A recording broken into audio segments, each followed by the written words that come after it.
The reason people ended up in South Bend and like Cleveland, there were a huge group of Hungarians in Chicago, New York, it was like a few people started coming. We had Oliver Plow, we have Singer Sewing, there was a shirt factory and another big factory in South Bend at the time. And so like 1 or 2 people would come from Budapest or somewhere in Hungary, and usually the men came first. Then they would write and they'd save up money and bring the rest of their family. Well, when that happened, then somebody else would come. And South Bend actually ended up with the West Side, Polish, some Italians, and Hungarians, like in the 1900s.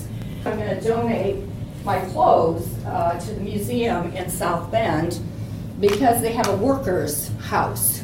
It's kind of depressing for me sometimes because I think, who am I going to communicate with? I don't want to lose my Hungarian.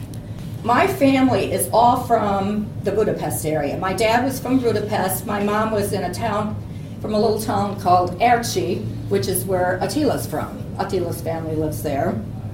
And so we made goulash a certain way. Again, you get the onions going, you put in the paprika. I use beef, so I sauteed my beef, put it in there, I put a tomato in, carrots, and then potatoes. That's goulash. This is a mere little part of my collection of things. Now that I've turned 60, you kind of realize in your life, what do you do with all your stuff? Yikes. My sisters don't want it, and I don't have my own kids. So I don't know what I'm going to do with it.